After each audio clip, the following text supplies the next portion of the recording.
주에 여러분과 함께 나누고 또 선포하는 말씀이 속죄일에 관련된 말씀입니다. 레위기 23장을 열어보겠습니다. 레위기 23장 26절부터 32절까지입니다. 여기에 하나님께서 속죄일을 정하시는 거예요. 절기에 대해서 여러분에게 말씀드릴 때 절기의 특징은 모에드라고 해가지고, 모에드라는 것은 하나님께서 정하신다, 정해진 어떤 것이다 라고 제가 말씀드렸어요. 정해진다는 거예요. 이 절기라는 것은. 근데 특별히 여호와의 절기, 그래서 모아데이 야훼라고 할 때, 여호와라고 할 때 그것은 누가 정하는 것의 주체가 하나님이다. 하나님께서 정하신다는 것입니다. 무엇을 정하신다 보겠습니다. 첫 번째로 정하시는 것은 날짜다. 하나님이 절기를 정하실 때 처음으로 정해주시는 것은 날짜를 지정하세요. 그 날짜에 이런 절기를 지키라고 정해주시는 거예요. 며칠로 나옵니까? 예, 일곱째 달 열흘날, 그래서 7월 10일이에요. 일곱째 달은 오늘날 태양력이 아니라 유대력으로 하는 일곱째 달이어가지고 태양력으로 하면 9월이나 10월에 옵니다. 9월이나 10월에 오고 7월 10일 날이다. 그래서 이 7월 10일 유대력으로 7월 10일 음력을 양력으로 이제 환산했을 때 이번 2021년도에는 9월 16일이 된다는 것입니다. 이게 마지막 32절에 보시면 7월 9일 저녁부터라고 하죠. 그래서 이 7월 10일이 시작되는 것이 그 9일 끝자락에 오는 그 저녁, 9일이 시작되는 저녁이 아니라 9일 끝자락에 오는 그 저녁부터 해가지고 그 다음날 저녁까지다. 이렇게 지금 말씀하시면서 그때까지 안식을 지켜라. 하나님께서 지정하시는 두 번째 이것을 안식일로 지키라는 것입니다. 32절에 너희가 쉴 안식일이다 이렇게 나오잖아요. 그래서 이것을 히브리어로 보면 샤밧, 샤바톤 이렇게 해가지고 샤밧이라는 것이 두 번이 반복이 되어 있어요. 그 정도로 중요하게 꼭 지켜야 되는 그런 안식일이다. 너희가 아무 일도 하지 않고 지켜야 되는 날이다 라고 하나님께서 정해 주세요. 이거 두 번째, 이 날 7월 10일을 정하시고 그날은 아무 일도 하지 말아라. 아무 일도 하지 말아라. 세 번째로는 이날에는 29절에 스스로 괴롭게 해라. 스스로 괴롭게 해라. 여러분, 스스로 괴롭게 한다는 게 무슨 뜻이냐면 여러 가지 의미가 있겠습니다만은 스스로 괴롭게 한다는 것은 여러분, 우리가 하나님이 죄를 용서하신다고 할 때 지금 이날은 이스라엘이 1년 동안에 지은 모든 죄를 하나님께서 용서해 주신다는 그런 날이에요. 그럼 이렇게 용서를 해 주신다는 이런 날에 이 죄를 지은 나, 그리고 내가 지은 이 죄와 허물 이런 것들로 인해서 내 마음이 불편해지는 걸 말하는 거예요. 불편해지는 거를. 내가 하나님으로 하여금 이렇게 수고스럽게, 내가 엄마들 표현을 하면 내가 싼 똥 내가 치운다 이거예요. 내가 싼 똥을 엄마가 치운다 이거예요. 엄마의 사랑과 은혜를 우리 알아갈 그때에 좀 고마움을 느끼는 이런 마음. 그것의 반대표현으로 지금 불편한 마음을 하나님 앞에, 내 더러운 죄, 부끄러운 죄, 이런 죄와 허물을 하나님께서 지금 용서해 주시는구나 할 때 그 죄와 그 허물을 가진 나, 그런 나의 모습을 내 마음에 불편함과 이걸 뭐라고 그럴까요? 또 다른 표현을 한다면 성경에 어려운 단어가 하나 나와 있어요. 통회하는 마음이다. 통회하는 마음을 가져라. 내가 이 죄를, 왜냐하면 여러분 이 속죄는 해마다 돌아온단 말이에요. 해마다. 이 해마다 돌아오는 이 속죄를 해마다 필요 없다고 말할 수 있는 인간이 아무도 없더란 말이에요. 아무도 없어요. 해마다 내가 죄를 반복하고 있어요. 그런 것들이 고통스럽게. 왜냐하면 여러분 이 죄가 살아계신 하나님의 임재의 그 지성소에 들어갈 수 있는 길을 막고 있는 것을 내가 하나님 앞에 내가 나아갈 수 없는, 하나님의 백성만 하나님을 만나서 하나님과 친밀하게 교제할 수 없는 이런 고통스러운 형편과 상황, 이런 삶, 고통스러워할 줄 알아야 한다. 이런 마음을 이야기해요. 에이, 누구나 짓는 죄만. 또 지었네 뭐. 에이, 마음 편하게 죄 짓자. 불편해하지 말자. 뭐 이걸로 그냥 고통스러워. 하나님은 용서해 주신다는데. 이런 마음은 이렇게 스스로 괴롭게 하라고 하시는 하나님의 말씀에 실은 거스르는 마음이에요. 그래서 이제 이런 속죄일에 관련된 규례, 하나님께서 정하시는 이런 내용들이 있다 하는 것입니다.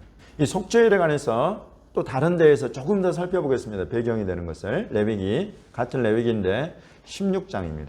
하나님께서 왜 속죄일을 정하시고 그 속죄일 날 이 죄를 용서하시는 그런 일들을 왜 하시는가, 이런 이유에 대해서 레위기 16장에서 우리가 확인해 볼 수 있습니다.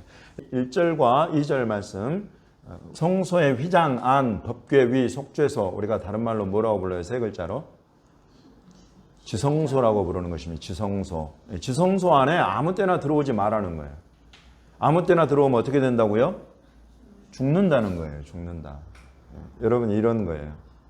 그래, 죄를 하나님께서 1년마다 용서해 주시는 이런 속죄일이 필요한 이유는, 하나님은 이스라엘 백성 가운데 거하기를 원하세요.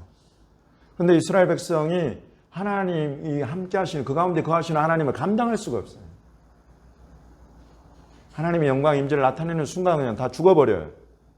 그런 것이, 그런 차이가 하나님과 우리의 차이다. 그래서 아무 때나 들어오지 마라. 아론조차도, 대제사장조차도. 어떻게 들어가느냐, 그 방법에 대해서 레위기 16장에 쭉 이야기를 하는데, 16장 3절부터 6절의 내용은 제가 간략하게 설명만 하고 넘어가겠습니다. 이제 아론 대제사장이 그런 지성소 안으로 들어오려면은 옷을 갈아입어라. 옷을 갈아입어야 되는, 옷을 일반 옷이 아니라 또 대제사장의 그런 복장이 아니라 세마포 옷을 입어라. 세마포 속옷을 입고 속바지를 입고 세마포 띠를 띠고 세마포 관을 쓰고 이런 거룩한 옷을 입고 들어와야 된다. 하나님 앞에 하나님의 임재가, 영광의 임재의 지성소인 그곳에 들어갈 때는 이렇게 옷을 갈아입고 들어가야 됩니다. 두 번째로는 속죄 제물을 드려라. 속죄 제물을 드리고 번제물을 드려라. 그래서 아론이 들어가려면 이런 제물이 필요해요. 속죄의 수송아지를 드리고, 7절부터 10절까지는 염소 두 마리가 필요하다 그래요. 속죄일에. 그래서 한 마리 염소는 잡아서 그 피를 가지고 대제사장이 속죄의 피를 흘리기 위해서 들어가고, 한 마리는 아사셀로 제비 뽑아서 광야로 보낸다. 이런 내용이 나옵니다. 11절부터는 이제 속죄일 날 속죄해야 되는 것들에 대해서 나오는데, 먼저는 대제사장과 대제사장의 집안을 위해서 속죄하는, 대제사장도 죄인이다 말이에요. 그래서 이 죄인인 대제사장이 하나님 앞에 들어가려고 하면 대제사장과 그 집안을 위해서 속죄하고, 두 번째로는 이스라엘 백성을 위해서 속죄하는, 이스라엘 백성 가운데 하나님께서 거하시려고 이스라엘 백성을 위한 속죄가 필요하다. 세 번째로는 이제 지성소와 회막과 제단, 하나님 앞에 하나님의 영광 임재의 상징들인 지성소와 회막과 제단을 속죄한다. 이렇게 나옵니다. 이런 내용들이 쭉 나오고, 우리 레위기 16장 31절을 보시면 똑같은 내용이 하나 나오는데, 23장과 이는 너희에게 안식일 중에 안식일인즉 너희는 스스로 괴롭게 할지니 영원히 지킬 규례다. 이렇게 말씀하십니다. 똑같아요. 아까 쉴 안식일이라는 것과 안식일 중에 안식일이라는 것은 우리말 번역만 다를 뿐이지 히브리어로는 똑같이 샤밧, 슈바톤 이렇게 되어 있는 그 표현을 이렇게 다르게 옮겨 놓았어요. 그래서 이날 16장 32절부터 마지막 이제 34절까지를 쭉 보면, 특별히 34절만 한번 같이 읽어보겠습니다. 시작. 이는 너희가 영원히 지킬 규례라. 이스라엘 자손의 모든 죄를 위하여 1년에 한 번 속죄할 것이니라. 아론이 여호와께서 모세에게 명령하신 대로 행하니라. 아멘. 이스라엘 자손의 모든 죄를 위하여 1년에 한 번 속죄한다. 바로 이 속죄일에 관한 규례다. 이것에 대해서 우리 히브리서 기자가 간단하게 지금까지 제가 설명해 드린 것을 히브리서 기자가 어떻게 풀었는지 히브리서 9장을 한번 보겠습니다. 7절과 8절 말씀을 먼저 읽어보겠습니다. 지금 이런 속죄일의 규례를 살펴봤더니 하나님의 영광이 임재한다고 하시는 그 지성소 안으로 들어갈 수 있는 길이 보니까 막혀 있다는 거예요. 어느 인간도 그 앞에 들어가서 설 인간이 없다 하는 것입니다. 선택받은 이스라엘 백성이라 할지라도 마찬가지요. 이스라엘 백성 가운데에서 또 세움받은 대제사장이라 할지라도 마찬가지다. 이것이에요. 들어갈 수 있는 길이 막혀 있다. 11절, 12절 같이 읽어보겠습니다. 그리스도께서 들어가셨다. 어느 인간도 들어갈 수 없는 그곳에 누가 들어가셨다고요? 네, 그리스도 예수. 우리 주 예수께서 아무도 들어갈 수 없는 그곳에 들어가셨다. 그냥 들어가셨습니까? 뭘 가지고 들어가셨습니까? 자기의 피를 가지고 들어가셨다.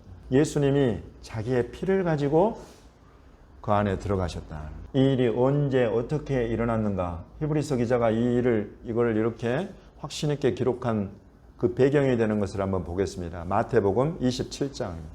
마태복음 27장 50절부터 53절까지 예수께서 크게 소리 지르시고 영원히 떠나시니라. 죽으셨다는 말씀. 십자가 위에서. 그때 일어난 일 51절에 뭐라고 기록되어 있습니까? 성소 휘장이 위로부터 아래까지 찢어져 둘이 되었다. 여기 성소 휘장이 뭘 말하는 거예요? 지성소로 들어가는 그것을 막고 있었던 그 휘장이, 하나님의 집에 들어가면 성소가 있고 지성소가 있는데 그 둘 사이는 휘장이 가로막고 있어요. 이 휘장이 예수께서 십자가에서 운명하시던 그 순간에 위에서부터 아래까지 쫙 찢어져 가지고 갈라져. 그러면 뭐가 열린 거예요? 지성소로 들어가는 길이 열려버린 거예요. 이때에 예수께서 자기의 십자가에서 그 흘리신 그 피를 가지고 그 지성소에 들어가셨다는 것입니다. 그것을 지금 히브리서 기자가 이렇게 풀어서 설명해 놓고 있는 거예요. 누가복음 한 번 더 보겠습니다. 누가복음 23장입니다. 44절부터 46절까지 성소의 휘장이 찢어지는 것과 예수께서 숨지시는 것이 여기 이렇게 오버랩되어서 같이 나타나고 있습니다. 제가 이런 부분을 여러분에게 설명드릴 때 한 번씩 말씀드리는 이게 공간 두 개가 지금 겹쳐지고 있는 거예요. 오버랩되고 있는 거예요. 성소의 휘장이 찢어지고 있는 현장은 그 당시 있었던 성전의 지성소에서 일어나고 있는 일이요. 예수께서 지금 운명하시는 이곳은 골고다 언덕이에요. 이스라엘 예루살렘에 가보시면 아시겠지만 아예 그냥 공간상으로 달라요. 근데 다른 두 공간에서 일어나고 있는 일을 지금 함께 마태복음에서 누가복음에서 같이 기록을 해놓고 있어요. 왜냐하면 그때 이 일은 너무나 놀라운 일이 되어가지고 그때 성전 지성소에서 하나님의 일을 보고 있던 제사장들이 이 일을 보고하지 않을 수가 없어요. 왜냐하면 이때 오후 3시 이 예수께서 운명하시는 이 시간은 민하라고 부르는 저녁 소제를 드리는 시간이에요. 이 저녁 소제를 드리는 시간이기 때문에 제사장이 들어가서 직무를 감당하면서 저녁 소제를 드리고 있는데 세상에 아마 소스라치게 놀랐을 거예요. 내가 죽는 것 아닌가 싶었을 겁니다. 이 제사장이. 지성소에 가리고 있던 휘장이 위에서 아래로부터 찢어져서 둘이 되어 있는 그 순간에 거기서 직무를 보고 있던 제사장이 얼마나 놀랐을지. 이 일은 보고가 안 될래 안 될 수가 없어요. 그래서 이 둘이 이제 사도들에게까지 이것이 나중에 알려지고 나중에 복음서를 기록하던 이 사람들이 이것이 둘이 같은 시간에 일어났구나 하는 것을 확인하고 이렇게 써놓은 거예요. 이것은 이런 아무 의미 없이 이걸 썼겠습니까? 그것이 아니라 휘장이 열린다는 것. 그것은 그야말로 속죄일에 일어나는 단 한 번의 사건인데 그리고 하나님의 지성소, 영광의 임재의 지성소는 항상 닫혀 있는 것인데 그것이 열려버렸다 하는 것을 예수 그리스도의 죽으심과 더불어서 연결해서 우리에게 알려주고 있는 것입니다. 다시 히브리서로 넘어가 보겠습니다. 히브리서 9장 23절부터 26절까지 그리스도께서 십자가로 이루신 놀라운 일을 이곳에서 지금 기록해 놓고 있는 것입니다. 첫 번째로는 이전에 있었던 대제사장들과 이 속죄일에 있었던 이런 모든 것들은 항상 반복되는 것이었다. 그래서 끊어져 버릴 수 없고 항상 반복돼요. 죄도 반복되고 죄를 용서하시는 하나님의 속죄일도 반복되고 이런 일들을 행하는 대제사장도 이 사람이 죽으면 또 다른 제사장이 세고 그래서 계속 반복되는 그런 일들이었다. 그러나 이 마지막 때에 예수 그리스도께서 오셔서 자기를 양이나 염소나 또는 송아지의 피로 말미암지 않고 자기의 피를 들여서 하나님의 영광의 임재의 지성소 앞에 들어가셔서 드리시니 속죄 피로는 더 이상 다른 죄로 인한 죄를 위한 제사가 더 이상 필요 없게 되어버렸다는 것입니다. 심지어 예수께서 들어가신 성소는 이 땅에서 이것을 찢어지고 그것은 상징적인 것이요. 예수 그리스도께서는 하나님이 계시는 것의 상징인 이 땅의 지성소, 그 속죄소 위, 그 정도 차원이 아니라 실제 하나님이 계신 하늘의 성전, 하늘의 하나님의 집에 그곳에 하나님의 임재 앞에 당신의 피를 가지고 들어가셨다라고 이야기를 하고 있습니다. 그러면서 더 이상 죄를 위한 어떤 다른 제사가 필요 없게 되어버렸다. 표현을 보십시오. 자기를 단번에 제물로 드려서 죄를 어떻게 하시려고? 죄를 없이 하시려고. 죄를 용서하시려고 해요? 죄를 없이 하시려고 해요. 여러분 이 차이를 아셔야 됩니다. 예수 그리스도께서 이루신 속죄가 얼마나 완전한 것인가를 알려주는 표현이에요. 그 다음 장 10장을 한번 열어보십시오. 히브리서 10장. 여러분 이 말씀에 이 히브리서 기자가 전하는 이 복음의 위대함이 지금 보이십니까? 예수 그리스도로 말미암아 저와 여러분의 귀에 들리신 이 복음의 위대함이 지금 여기 담겨 있어요. 이전에 드렸던 제사들, 속죄일에 드렸던, 이스라엘에 드렸던, 이 땅의 성전에서 드렸던 그런 제사들은 죄를 없이 하지 못한다. 죄 사함을 선포하고 하나님의 죄 용서를 선포하는 것은 있으나 죄를 없이 하지 못한다는 거예요. 그러나 그리스도 예수, 이 예수 그리스도는 죄를 위하여 한 영원한 제사를 드리시고 하나님 우편에 앉으셨다. 자기 원수들을 자기 발등상이 되게 하실 때까지 기다리고 계신다. 그가 거룩하게 된 자들을 한 번의 제사로 영원히 온전하게 하셨다. 여러분 이것은 놀라운 믿음의 비밀을 우리에게 알려주고 있습니다. 저와 여러분에게서 더 이상 죄가 없어졌습니까? 와, 여러분 이것이 놀라운 거예요. 우리는 여전히 죄를 보아요. 그런데 우리 주 예수 그리스도 안에는 이 죄가 없어져 버렸다는 것입니다. 그럼 이것이 성경이 전하는 복음입니다. 죄를 없이 했기 때문에 죄를 안 지어요? 죄를 짓지 않도록 우리를 결단하고 주님께 내어드립니다. 그러나 우리 인생에 여러 가지 기회들로 죄가 우리를 찾아와요.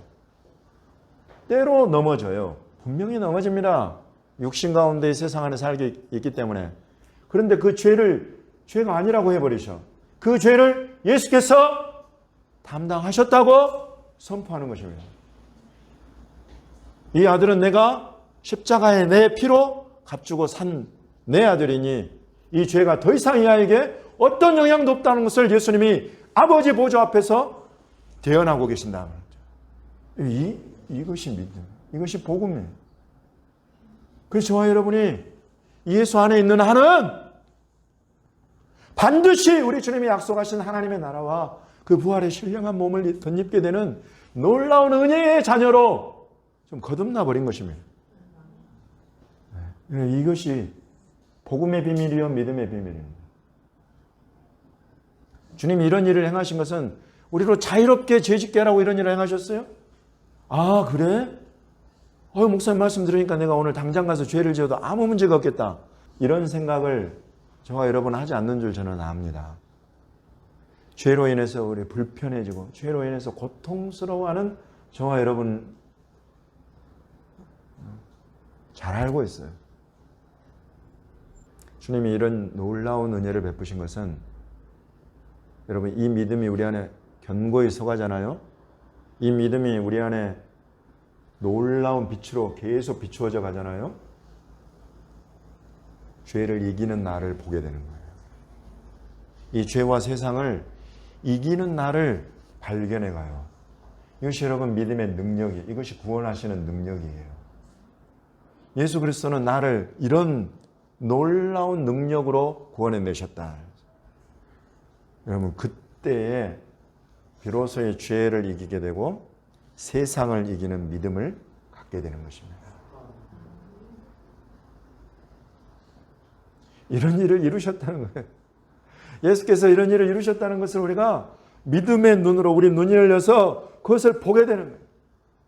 나는 분명히 어둠 가운데 살고 있는 것 같은데 주님은 나에게 너는 어두움 가운데서 빛으로 옮겨졌다라고 계속 말씀을 통해서 확인해 주세요. 나는 여전히 사탄의 권세에 매여 있는 것 같지만 귀신들이 나에게 영향을 미치는 것 같고 불순종의 영이 나에게 역사하시는 것 아닌가? 더러운 음란의 영이 나를 사로잡고 있는 것 아닌가? 두려워하고 염려할 때가 많지만 주님은 선포하시는 것이면 너는 사탄의 권세에서 하나님께로 옮겨진 자다. 예수 그리스도 안에서 어떤 원수마귀 사탄도 너를 임의대로 주장할 수 없고 너를 내 손에서 빼앗을 자가 없다. 여러분 이것이 우리 주님이 선포하시는 것입니다. 죄 사함을 선포하십니다. 내가 이런 죄를 지었습니다. 고통스럽게 불편한 마음으로 주님 앞에 나와요. 깨끗하게 씻어주시는 예수님을 우리는 그곳에서 만나는 것입니다. 죄 사함을 얻고 이 땅에서 정말 땅 한 평 소유하지 못하고 살아가는 나그네 인생을 살아가는 사람들이 많아요. 예수 그리스도를 믿는 사람들 중에. 누구는 막 부유해져 가지고 200억, 300억짜리 건물을 소유하고 5,000평, 6,000평 되는 대지를 소유했다. 이것을 목표로 삼아가는 그 성도들이 많아진다는 거예요. 여러분 정말 불행한 일입니다. 그걸 소유한 것을 자랑하는 것이 아니라 내게 주신 이런 소유를 가지고 내가 주님이 기뻐하시는 이런 일들, 이런 비전을 내가 위해서 내가 내게 주신 이런 재물, 이런 소유를 가지고 주님의 나라를 위해서 내가 사용하겠다. 이런 그리스도인들이 많아진다고 하는 것은 너무나 놀랍고 큰 축복이지만 그러나 여러분 이 땅에서 이렇게 소유를 다 주님과 주님 나라를 위해서 사용하고 재활용하고 재생산하고 더 크게 만들어가서 더 크게 이런 일들을 위해서 쓰고 이렇게 해서 내 소유를 계속 비워가는 사람들, 그런 사람들을 위한 기업이 우리 주님의 공동체, 주님의 나라 안에 있다는 것입니다. 그곳에 땅이 필요한 사람들, 우리는 다 땅이 필요해요. 나만의 땅이. 그곳에 집을 짓고 기업이 어떤 기업으로 나에게 주어질지 우리가 상상하는 것 항상 이상입니다. 하나님 나라에 주어지는 기업은. 그러나 그런 기업이 있다는 것을 주님은 저와 여러분에게 확실하게 알려주시는 거예요.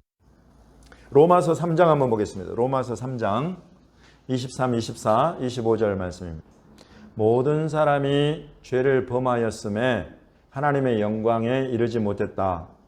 사도 바울이 로마서 3장에 기록하고 있는 이런 것들은 여기 하나님의 영광의 임재 지성소를 염두에 두고 기록하고 있습니다.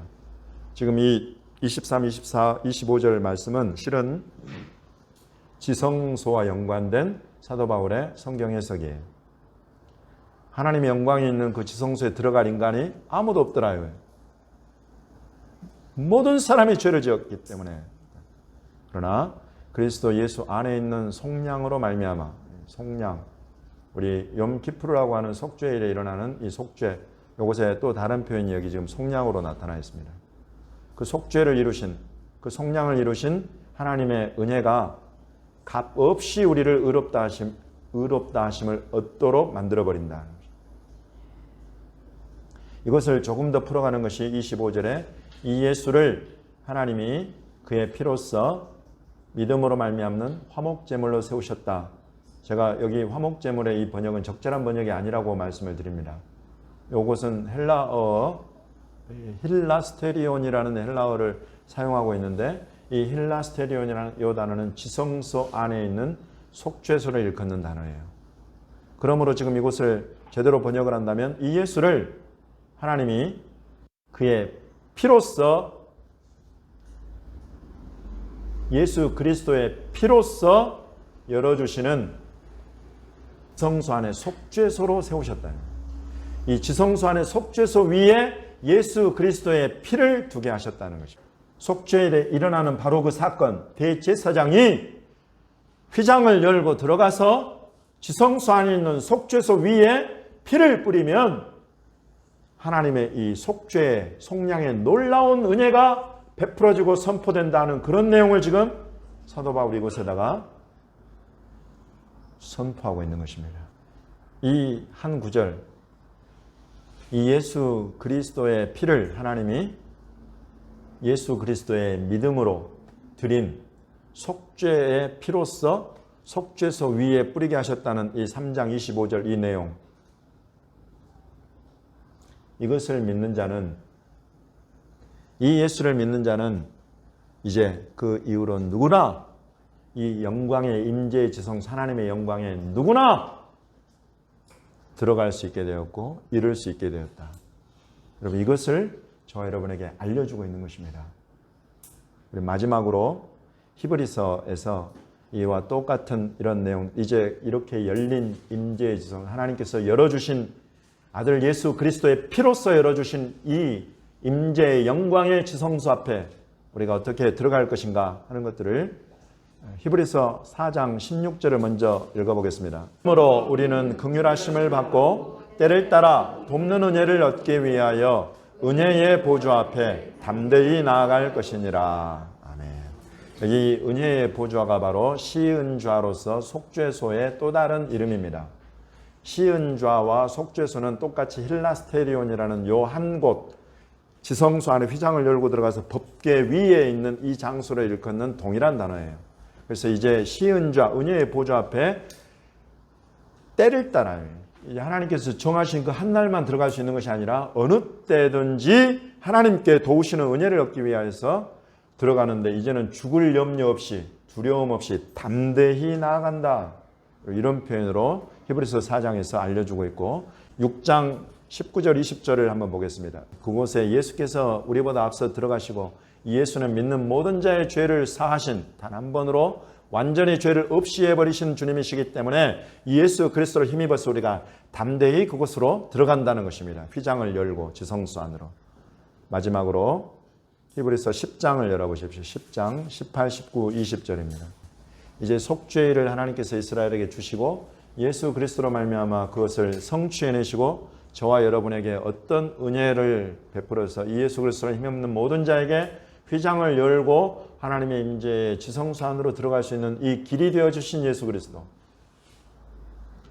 이 놀라운 은혜와 사랑 여러분 보이십니까? 이 은혜와 사랑을 우리 주님께서 죽기까지 순종하면서 감당하신 뜻은 저와 여러분을 만나고자 하시는 우리 하나님의 사랑의 열심이, 그 열심에 우리 주 예수께서 동일한 열심으로 같은 마음으로 순종하셔서 이루어내신 것인 줄로 믿습니다. 저와 여러분을 하나님의 임재 앞으로 부르시는 이 하나님의 사랑을 여러분 취하십시오. 믿음으로 취하십시오. 그래서 오늘 믿음으로 예수 그리스도로 하나님 앞에 들어가는 저와 여러분을 하나님이 반드시 만나주시고 받아주시고 들으신다는 믿음을, 이 사랑에 대한 믿음을 오늘 확실히 여러분 안에 세우고 돌아가시기를 예수님의 이름으로 축원합니다. 그러므로 너희 담대함을 버리지 말라. 10장 35절부터 말씀입니다. 이것이 큰 상을 얻게 하느니라. 너희에게 인내가 필요함은 너희가 하나님의 뜻을 행한 후에 약속하신 것을 받기 위함이라. 잠깐 후면 오실 이가 오시리니 지체하지 아니하시리라. 나의 의인은 믿음으로 말미암아 살리라. 또한 뒤로 물러가면 내 마음이 그를 기뻐하지 아니하리라 하셨느니라. 우리는 뒤로 물러가 멸망할 자가 아니요 오직 영혼을 구원함에 이르는 믿음을 가진 자니라. 아멘. 담대하게 지성소 앞으로 들어가서 하나님 앞에 서기를 항상 구하고 힘쓰십시오. 우리 주님이 오실 날이 가깝고 이제 지성소 앞에 들어가서 하나님 앞에 나아가기 힘쓰는 모든 자는 다시 오시는 주님 앞에 담대함을 가지고 그 깊은 사랑을 마주대하면서 얼굴과 얼굴이, 눈과 눈이 마주대하면서 보게 될 그날이 가깝습니다. 이때까지 뒤로 물러남 없이 항상 십자가의 예수 그리스도를 힘입어서 하나님 앞에 달려나가고 하나님의 임재의 지성소 앞에 달려가서 도움을 구하고 은혜를 구하고 우리 주님이 가져오신다고 하시는 이 완전한 속량, 영혼을 구원함에 이르는 저와 여러분이 되시기를 예수님의 이름으로 축원합니다.